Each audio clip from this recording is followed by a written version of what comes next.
Sir बोलिए ना, क्या बात है? नहीं वो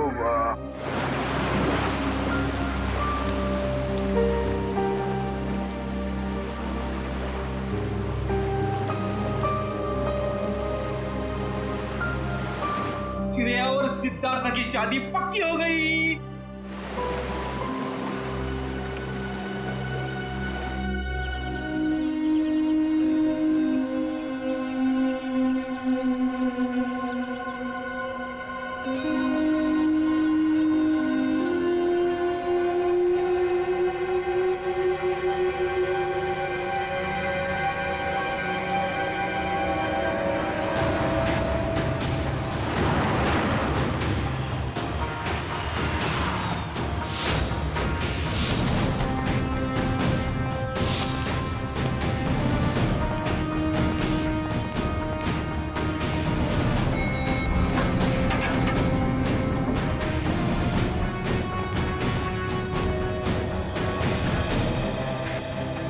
कहाँ है लाश?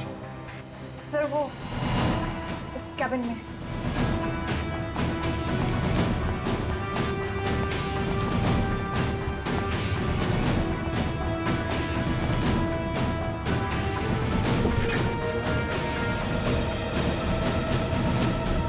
सर, एक गोली लगी है सीने में। देखो जरा, शरीर से गोली बाहर निकलने का कोई निशान है क्या?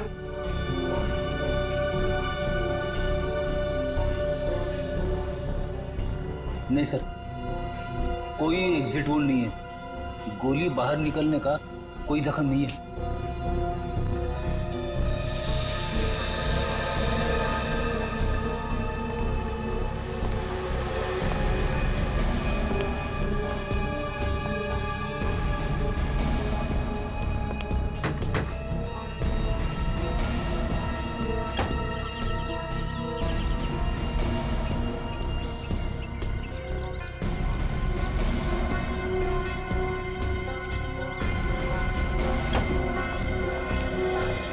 पूरी सर। लाश किधर? सर अंदर आइए सर।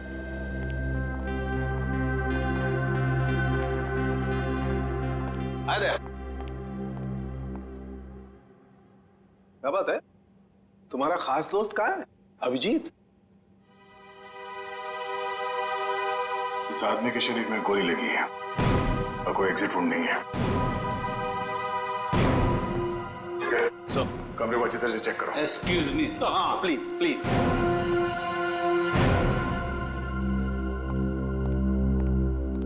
ये तारिका क्या हुआ है? ये तो एकदम उखड़ गया था।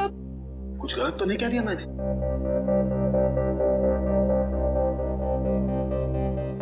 कैसे हुआ ये सब? हमें नहीं पता है सर। क्या नाम है आपका? जी श्लोक।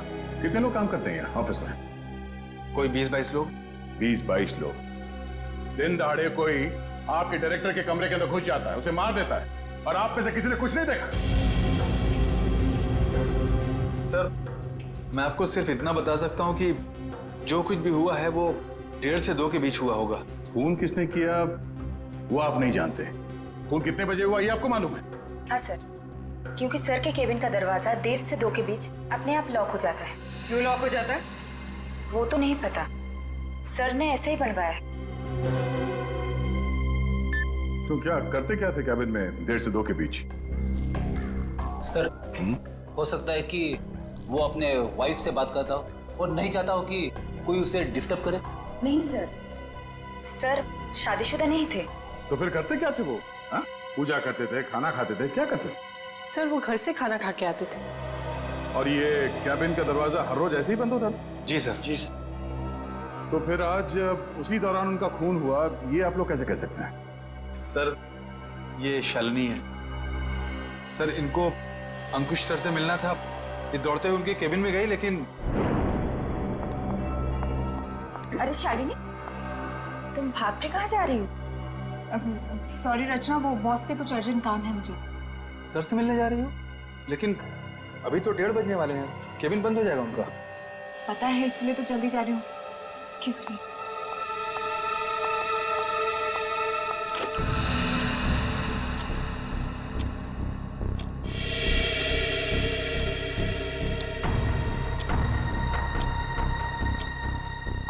आधा घंटा वेट करना पड़ेगा।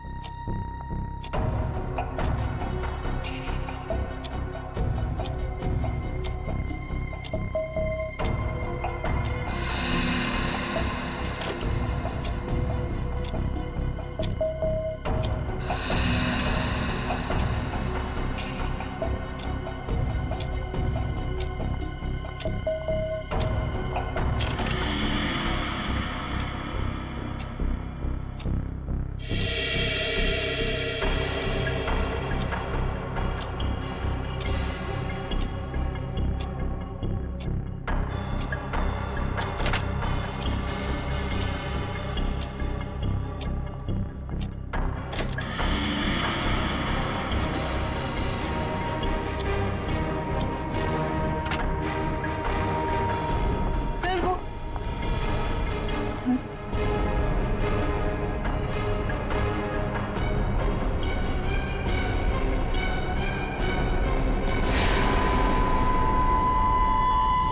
सर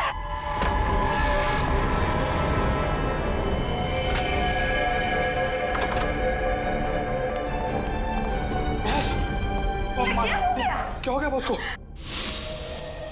तो इसीलिए आप लोगों का मानना है कि दरवाजा बंद होने के बाद उनका खून हो। हाँ सर। सर केविन में कोई हथियार नहीं मिला। सर हो सकता है कमरे में कोई ऐसा मैकेनिज्म हो जिससे गोली खुद ब खुद चल गई हो।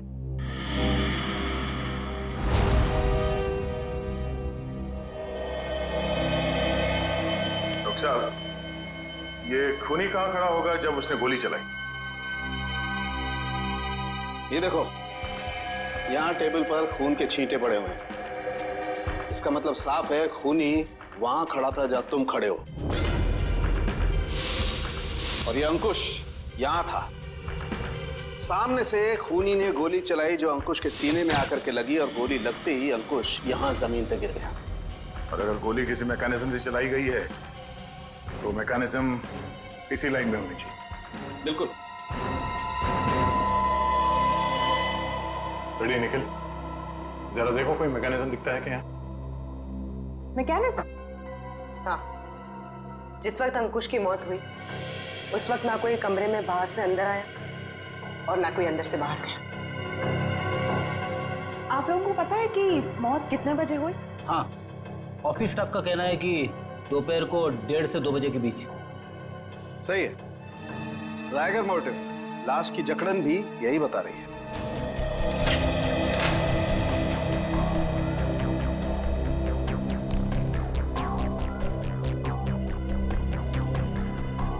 सर, यहाँ तो कोई मैकेनिज्म दिख नहीं रहा है। सर यहाँ भी ऐसी कोई चीज दिखाई दे नहीं रही है। कमरे में कोई आया नहीं और कोई मैकेनिज्म भी नहीं है, तो फिर इस आदमी को गोली लगी कैसे? कि ऐसा तो नहीं कि ये दरवाजा लॉक होने से पहले इसे गोली लगी? एक बात बताइए, आप में से किसी ने ये दरवाजा बंद होने से पहले अंकुश को जिंदा देखा था? No sir. नहीं सर। ठीक है, एक काम करो, शुरू से बताओ जब आपके बॉस अंकुश यहाँ इस ऑफिस में आए। सर वो बहुत परेशान थे और उन्होंने कृतिका को अपने केबिन में बुलाया। Okay sir, okay. रचना, क्या हुआ? बॉस बहुत ज्यादा गुस्से में है, कृतिका को अंदर बुलाया है।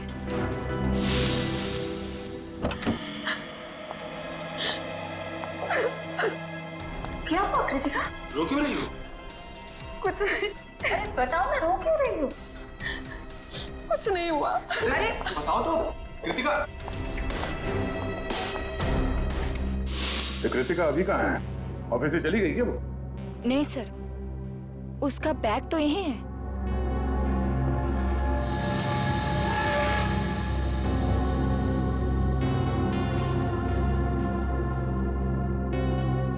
जब कृतिका कैबिन से बाहर निकली तब अंकुश जिंदा था? हाँ सर। उसके बाद कौन गया कैबिन के अंदर?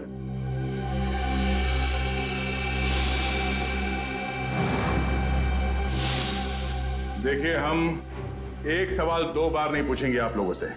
हम यहाँ ये पता करने की कोशिश कर रहे हैं कि आपके बॉस का खून किसने किया, और इसके लिए हमें आपके सहयोग की जरूरत है। और आपके ऐसे चुप रहने से कुछ हासिल नहीं होगा। इसलिए बताइए, कृतिका के बाहर आने के बाद अंकुश के कैबिन में कौन गया था? सर, त्र्यंबक, रचना और मैं। उस वक्त कितने बजे थे?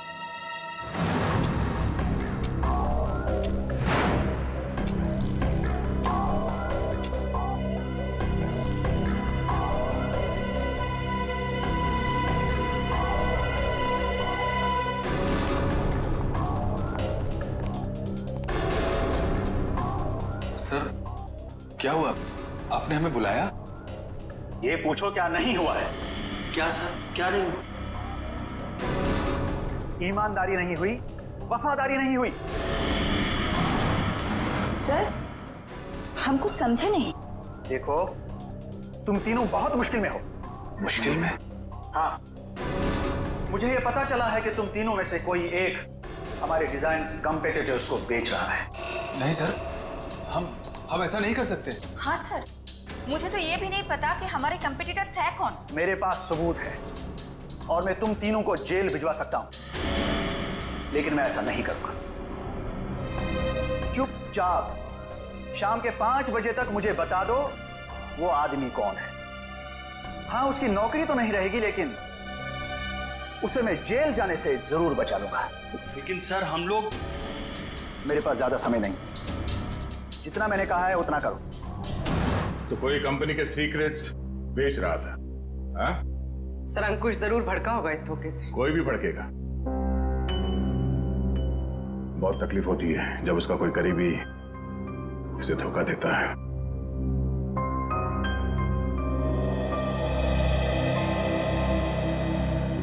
तुम तीनों में से कोई एक धोखेबाज है, वरना अंकुश सिर्फ तुम तीनों से पूछताछ क्यों करेगा इस बारे में? सर, हम बेकसूर हैं। कोई हमें फंसाने की कोशिश कर रहा है। तुम लोगों ने ही मारा है अंकुश को और अब ये बेकसूर होने का नाटक कर रहे हो। नहीं सर, हम सच कह रहे हैं। अच्छा, वो तो हम पता लगा ही लेंगे कि क्या है सच और क्या है झूठ। तुम कितने बजे अंकुश के कैबिन से बाहर गए थे? सर, यही कोई 1:15 हो रहा होगा। और वो जिंदा थे जब तुम बाहर आई? हाँ मैम। जी। उसके बाद कौन गया था कैबिन में? सर, मुझे पता नहीं है। मैंने किसी को जाते हुए नहीं देखा सर। मैंने भी किसी को अंदर जाते हुए नहीं देखा। सबका जवाब एक ही है। सर, समझ में नहीं आ रहा है कौन सच बोल रहा है और कौन झूठ। सर, ये खूनी जो कोई भी है, सर इन तीनों के बाहर आने के बाद दरवाजा लॉक होने से पहले अंकुश कैबिन में घुसा होगा और अंकुश का खून करने के बाद शालिनी के आने से पहले निकल गया होगा। खूनी कौन हो सकता है? तो कमरे के अंदर घुसा और किसी ने उसे आते जाते नहीं देखा। अंकुश के कमरे से बाहर निकलने के बाद तुम तीनों कहाँ थे? सर, हम कॉन्फ्रेंस रूम की तरफ चले गए थे ये झूठे लगे इल्जाम के बारे में बात करने के लिए। लेकिन थोड़ी देर के बाद जब हम बाहर लंच के लिए आए तो देखा शालिनी अंकुश जी के रूम की तरफ जा रही थी। 1:15 से लेके शालिनी के कमरे के बाहर आने तक किसी ने किसी को कमरे के अंदर जाते हुए देखा? सर, हमने ध्यान नहीं दिया क्योंकि कृतिका ही ये सब देखती थी। ये कृतिका है कहाँ? पता नहीं सर, बहुत टाइम से आपने उसे देखा नहीं। पुलिस देखो, जब तक कृतिका नहीं मिल जाती कुछ पता नहीं चलेगा। आप लोग सीसीटीवी कैमरा की फुटेज क्यों नहीं देखते? उसमें पता चल जाएगा। तुम कौन हो? जी, मैं सुमित, कृतिका का बॉयफ्रेंड। और ये सीसीटीवी कैमरा के बारे में क्या बता रहे हो? कृतिका ने मुझे बताया था कि बॉस ने स्टाफ पे नजर रखने के लिए उसके डेस्क पे एक सीक्रेट कैमरा लगा रखा था। Secret camera?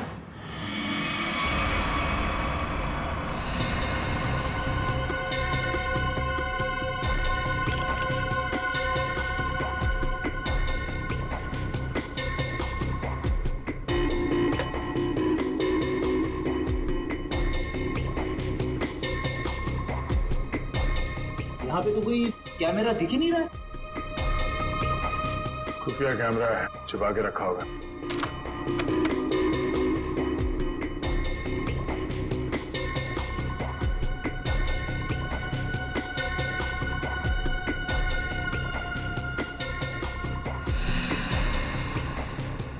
ये देखो, लाफिंग बुद्धा की आंखों में कैमरा। निखिल, पता करो उसका रिसीवर कहाँ है।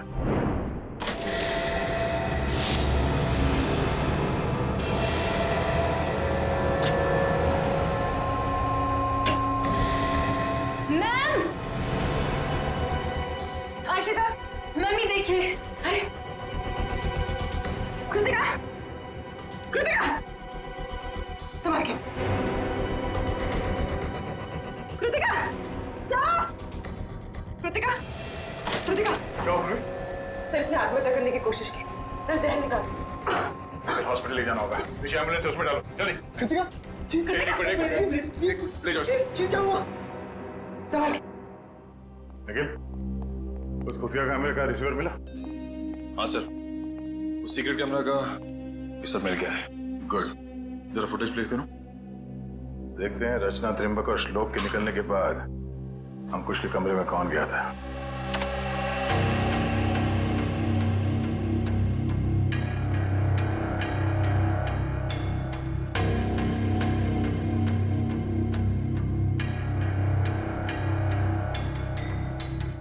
उन तीनों ने कृतिका के बारे में जो कहा था वो तो सही निकला।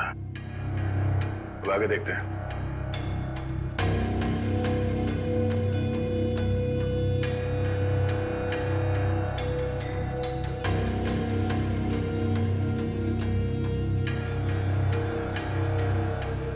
देखते हैं इस खुफिया कैमरे की आंखों ने ऐसा कुछ देखा है कि जो यहाँ काम करने वाले 20-22 लोगों ने नहीं देखा, और अंकुश की मौत हो गई।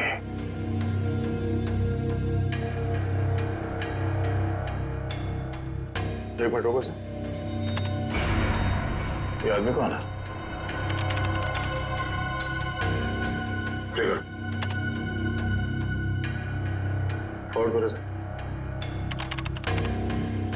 बस इसका चेहरा तो ठीक से दिख ही नहीं रहा है। ये आदमी कैबिन के अंदर गया एक 20 को, बाहर निकला एक 25 को, और बड़ी हड़बड़ाहट में निकला है बाहर। निकले, काम करो, ऑफिस के स्टाफ मेंबर्स को बुलाओ, और हाँ, उस वॉचमैन को भी लेके आओ अंदर।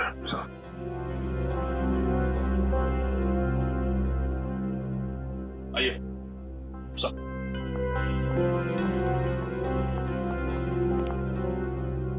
देखिए, इस आदमी को पहचानते हैं आप?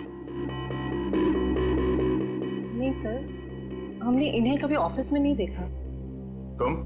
नहीं सर, इससे पहले मैंने कभी इसे देखा नहीं। श्लोक? नहीं सर, मैंने भी इसे नहीं देखा। वॉचमैन, तुम तो एंट्रेंस में थे, तुमने तो देखा होगा इस आते जाते। हाँ, पहचानते हो कौन है? नहीं सर, मैंने इसे कभी नहीं देखा।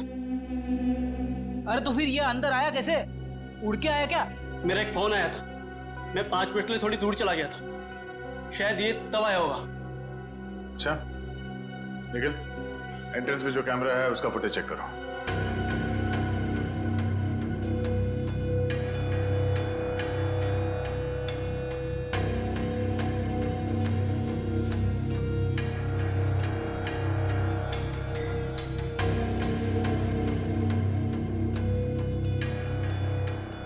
एक मिनट, इस रूम को फ्रीज करो।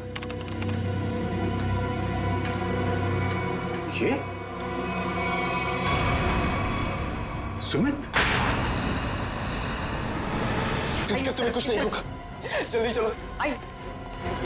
तुम्हें कुछ नहीं होगा कृतिका, तुम ठीक हो जाओगे। संभल के।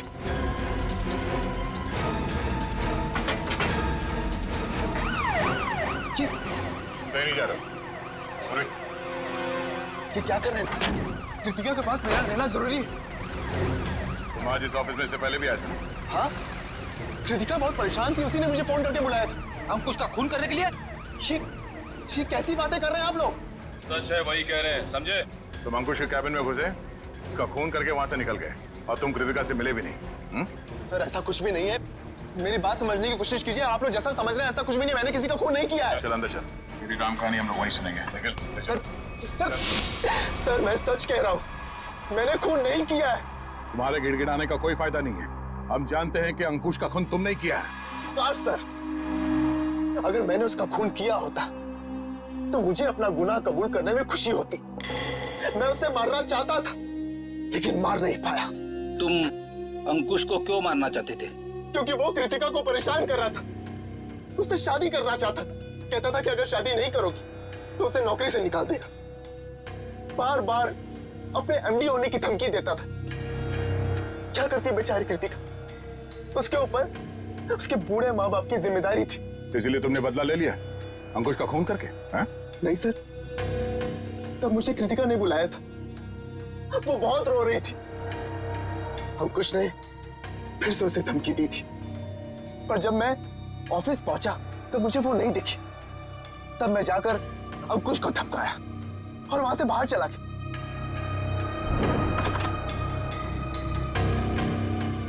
कौन हो तुम? बहुत हो गया अंकुश, कृतिका से दूर रहना, वरना क्या करोगे? जान से मार दूंगा तुझे।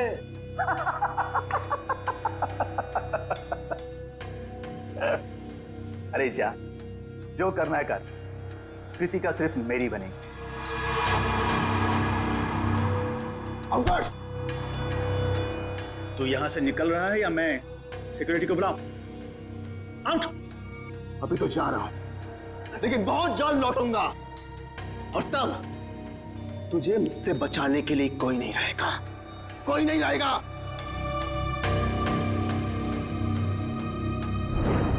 हमारे पास सबूत है। तुम 1:20 में अंकुश के कमरे के अंदर गए थे और ठीक 1:25 को बाहर निकले थे। क्यों? फिर भी मैं बार बार यही कहूंगा कि मैंने खून नहीं किया है। देखो सुमित, दया सर को गुस्सा मत दिलाओ। सीधी तरीके से मान जाओ कि खून तुमने किया है, क्योंकि तुम्हारे जाने के बाद यहाँ की स्टाफ शालिनी जब कैबिन में गई तब अंकुश मरा पड़ा था। सर मेरा विश्वास कीजिए, मैंने खून नहीं किया है। प्लीज मेरा यकीन कीजिए आप लोग। याद देखो। सर, गन पाउडर की स्मेल। स्प्रे देना। एक मिनट।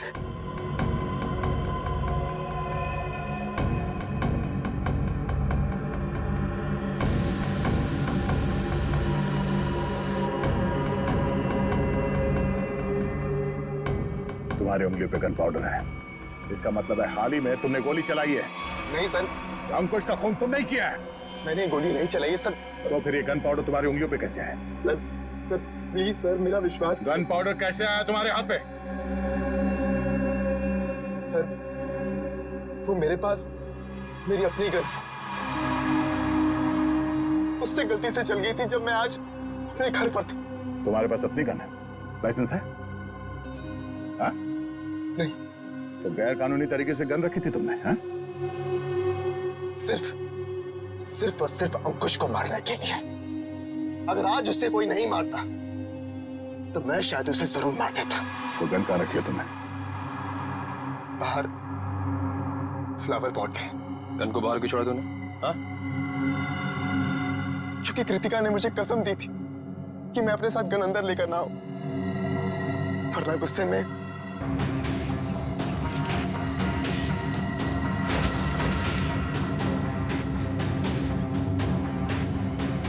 ये तुम्हारी गन? हाँ सर।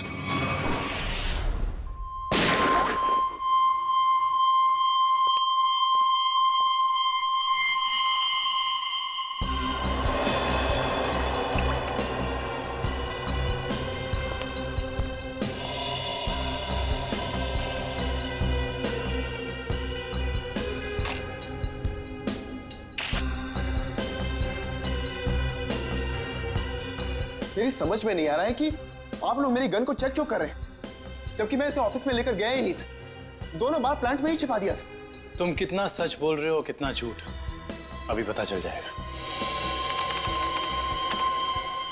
भैया तो मैच होती है। ये गोली और अंकुश के शरीर में जो गोली मिली है वो गोली, दोनों मैच होती है। इसका मतलब साफ है अंकुश को इसी गन से गोली मारी गई है। अब बोलो, तो तुमने दोनों बार ये गन ऑफिस के बाहर वाले गमले में छुपा दी थी? सर मैं आपसे बार बार कह रहा हूं कि मैंने अंकुश को नहीं मारा। जब मैं उसके कैबिन से बाहर निकल रहा था तो वो जिंदा था। जरूर मुझे कोई फंसाने की कोशिश कर रहा है। तो मतलब तुम्हारी गन अपने आप गमले से बाहर आई, अंकुश जी को गोली मारी और फिर आके गमले में छुप गई। और ये कहानी है सर? अरे मैं कोई कहानी नहीं बना रहा हूं, मेरा विश्वास कीजिए। एक सेकंड, कॉल। क्या?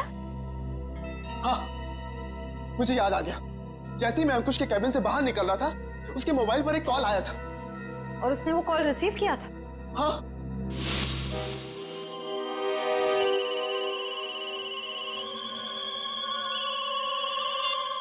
हाँ बोल।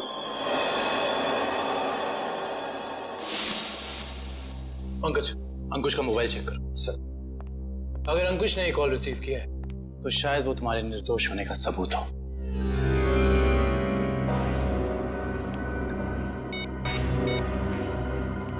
सर, अंकुश को 1:25 पे कॉल आया था सर, और 7 मिनट तक कॉल चली। 7 मिनट? 1:25 को कॉल आया था। दरवाजा बंद होता है ठीक 1:30 बजे, यानी कि दरवाजा बंद होने के 2 मिनट बाद तक ये कॉल चला। सर, शायद वो जिंदा था। पंकज, इस नंबर पर कॉल करके चेक करो कि वाकई इस आदमी की अंकुश से बात हुई थी कि नहीं।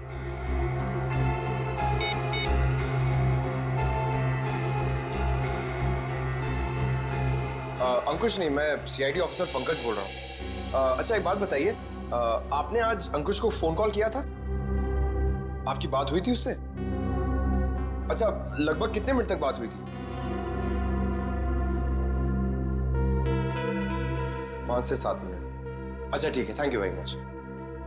नहीं, कोई टेंशन। सर, 7 मिनट तक बात हुई थी सर। देखा सर, मैं सच कह रहा हूं, मैंने अंकुश को नहीं मारा है। इसका मतलब सुमित खूनी नहीं है। तो फिर खूनी कौन है? कहीं खूनी पहले से ही तो कैबिन में छुपकर नहीं बैठा था और दरवाजा लॉक होते ही उसने अंकुश को गोली मार दी और फिर वहां बैठकर इंतजार कर रहा था। और जब 2 बजे बाकी का सारा स्टाफ अंदर आया कैबिन में अंकुश की लाश देखने, तो मौका देखकर वो भी उनके साथ निकल गया।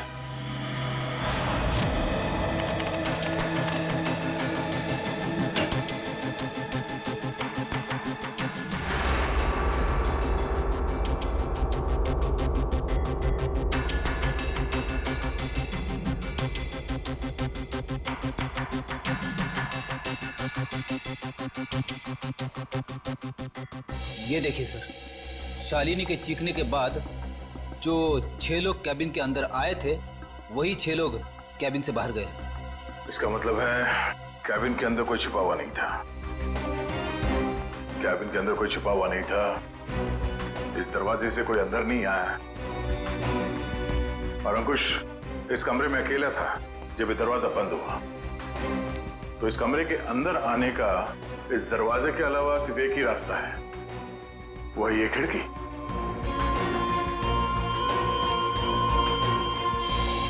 मगर जब हम लोग इस कमरे के अंदर आए तो ये खिड़की अंदर से बंद थी।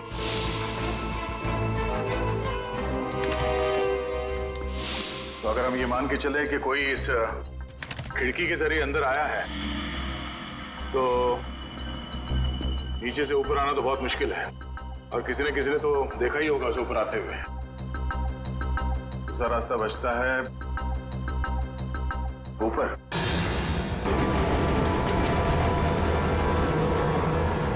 जरा देखो आसपास, अगर वो खूनी अंकुश के कैबिन में यहाँ टेरेस से गया तो उसने रस्सी या हार्नेस का इस्तेमाल किया होगा, और अगर ऐसा है तो यहाँ लेज पे कोई ना कोई निशान जरूर होना चाहिए। तो चेक करो।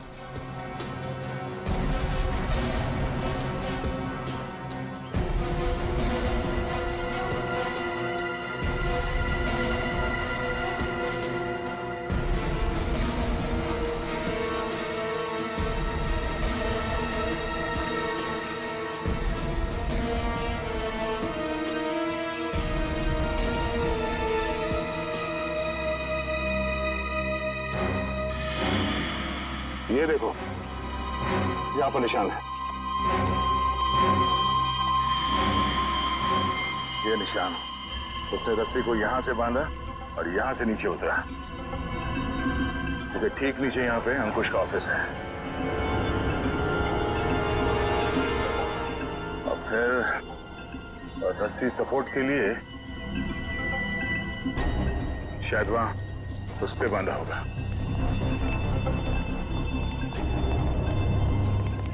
ये देखो, रस्सी के घिसने का निशान है यहाँ पे। इसका मतलब है उसने रस्सी यहाँ इस पाइप पे बांधा और वहां से नीचे अंकुश के कैबिन में गया।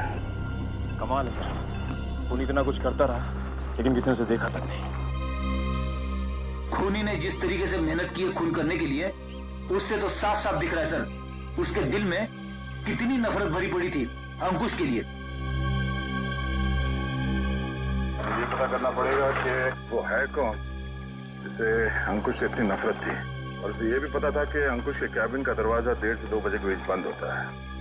वो ना हो ये कोई ऑफिस का ही आदमी है।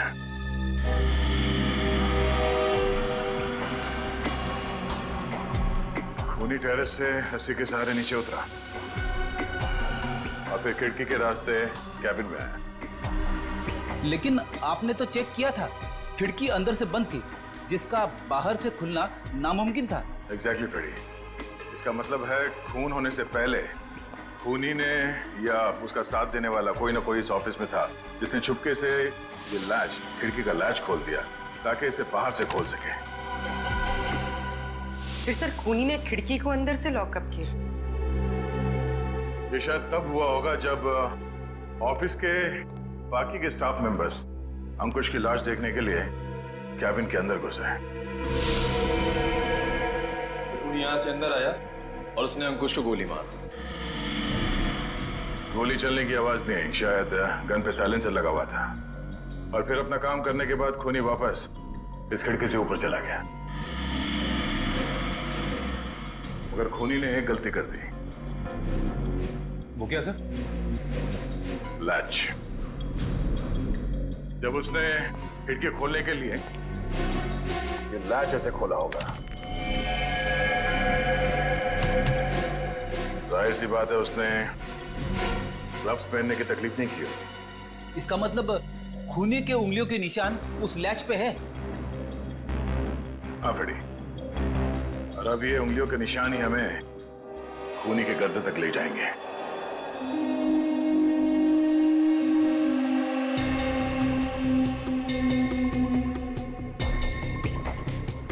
सर आप लोग हम पर शक कर रहे हैं? हाँ, क्योंकि खूनी आप लोगों में से कोई है। ये क्या कह रहे हैं आप सर? सही कह रहे हैं। थोड़ा इंतजार करो।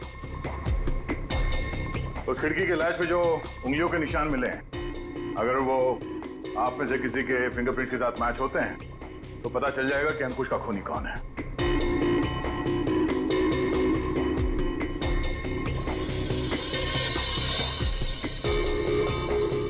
ठीक, आप जाइए, आप आइए।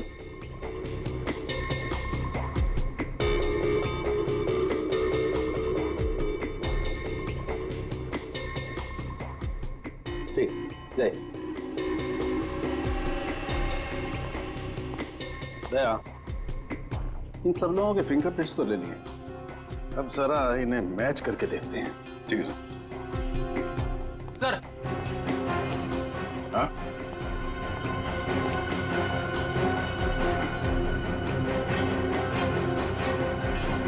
खूनी ने टेरेस से नीचे उतरने के लिए जिस रस्सी का इस्तेमाल किया था, वो रस्सी कहीं मिल नहीं रही है। अच्छा,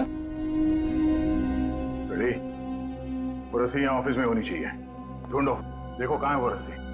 सबसे बड़ा सबूत है, इस फिंगरप्रिंट से भी ज्यादा बड़ा। अगर वो रस्सी मिल गई तो समझ लो खूनी अपने आप अपने हाथ आ जाएगा।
अरे भाई दया, क्या हुआ सर? डॉक्टर तारिका, केबिन में मिले फिंगरप्रिंट्स इनमें से किसी से मैच नहीं हो रहे। ये कैसे हो सकते हैं डॉक्टर तारिका? इनमें से किसी न किसी के उंगलियों के निशान मैच होने चाहिए थे। आप लोगों से कोई गलती हो गई होगी। नहीं यार दया, ऐसा नहीं है, हमसे कोई गलती नहीं। हो सकता है दया इनमें से कोई खूनी नहीं होगा, तो खूनी नहीं होगा तो फिंगरप्रिंट्स कैसे मैच होंगे? हो सकता है इस बार गलती आप लोगों से होगी। नहीं, मैं सही हूं और मैं साबित भी कर सकता हूं। खूनी इन्हीं में से कोई है और वो खुद ब खुद सामने आएगा। सामने आ जाएगा मतलब तुम्हारे सामने आकर के खड़ा हो जाएगा, कहेगा लीजिए दया जी मैंने खून किया, मुझे हथकड़ी पहना दीजिए। यार बात कर। डॉक्टर साहब, इस बार ऐसा ही कुछ होगा। डॉक्टर साहब ने आप लोगों के हाथ पे एक केमिकल लगाया था। वो केमिकल रिएक्ट करेगा और वो केमिकल तब रिएक्ट करेगा जब आप में से जो खूनी है वो ऊपर टेरेस पे जाके पानी के टैंक के अंदर से वो रस्सी निकालेगा। वो रस्सी हमें तब मिल गई थी जब पहली बार हम लोग छत पे गए थे।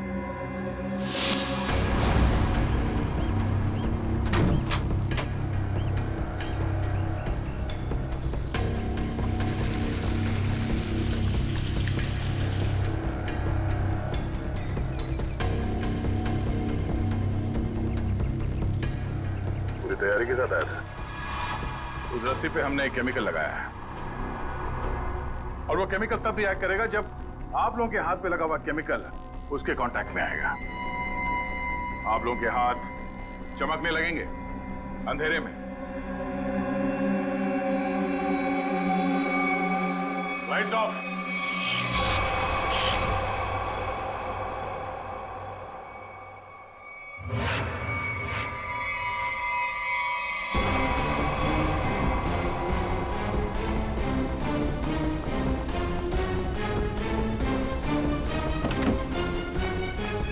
बस बहुत भाग लिया, अब और नहीं।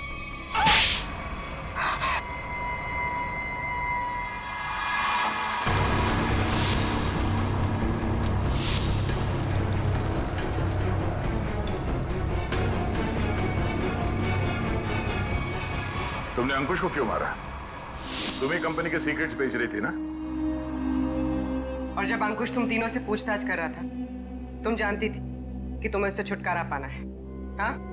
मैं बहुत पहले से ही जानती थी कि मैं पकड़ी जा सकती, इसलिए मैंने प्लान बना के रखा था कि जब भी मौका मिलेगा मैं अंकुश को मार दूंगी।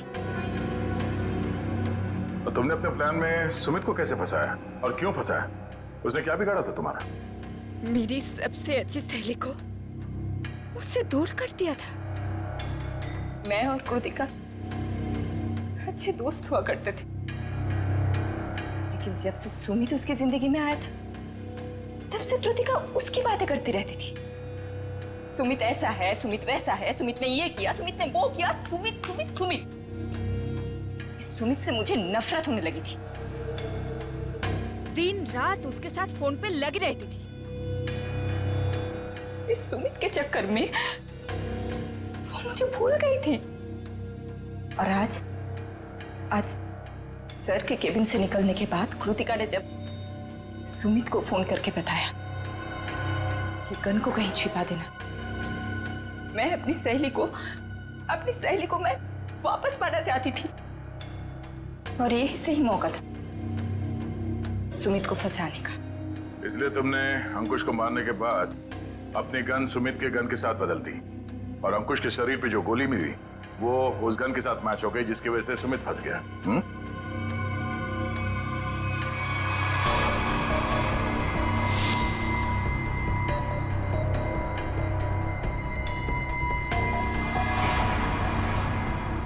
और जब अंकुश अपने कैबिन में तुम तीनों पे भड़क रहा था, उस वक्त तुमने चुपके से उस खिड़की का लैच खोल दिया।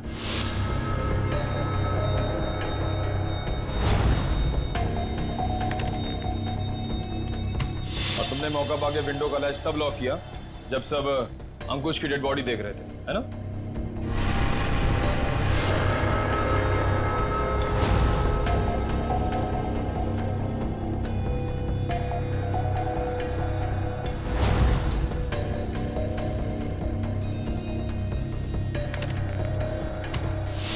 तुम्हें कैसे मालूम कि सुमित के पास कौन सी गन है?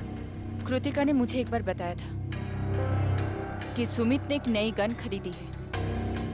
ठीक वैसी गन मैंने भी खरीदी। और आज जब सुमित दोबारा ऑफिस में आया तो मुझे पता था कि वो गन फिर से कहीं बाहर रख के आया हुआ। और मौका मिलते ही मैंने वो गन बदल दी। क्या फायदा हुआ तुम्हें ये सब करके? हाँ? तुमने एक दोस्त खो दिया और साथ में अपनी आजादी भी। पूर्वी, ले जाओ इसे। सर।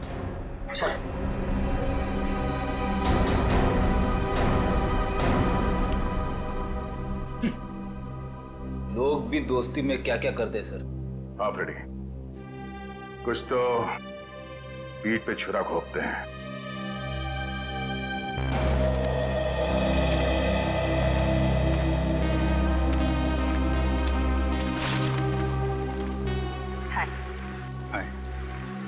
झूठ बोला तुमने दया से? हाँ, भाई जैसा ना वो तुम्हारा, इस तरह से दिल दुखाया? कैसी बात कर रहे हो तारिका?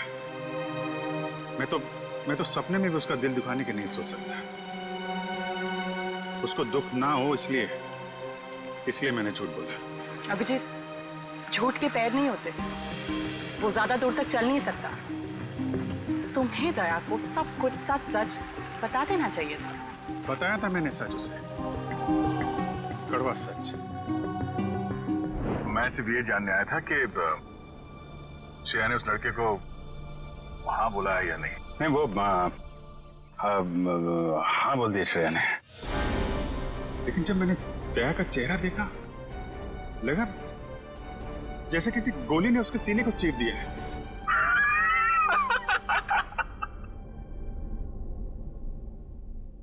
अरे यार, क्या लड़का आया नहीं, तबीयत खराब हो गई उसकी।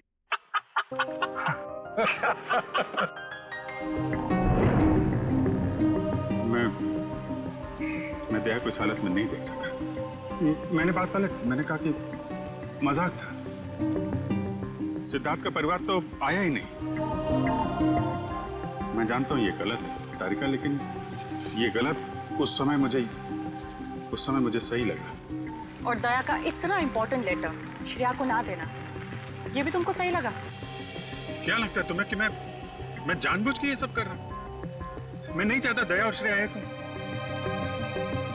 दुनिया मुझे कुछ भी कहे, मुझे कोई फर्क नहीं पड़ता, लेकिन तारिका तुम मुझे गलत समझ रही हो। बहुत दुख हुआ मुझे, बहुत दुख हुआ। गया था मैं श्रेया के घर वो लेटर लेके। नमस्ते अभिजीत, तुम आओ अंदर आओ। श्रेया से थोड़ा काम था, वो है क्या? हाँ है, बैठो, मैं उसे बुलाती हूँ, बैठ जाओ।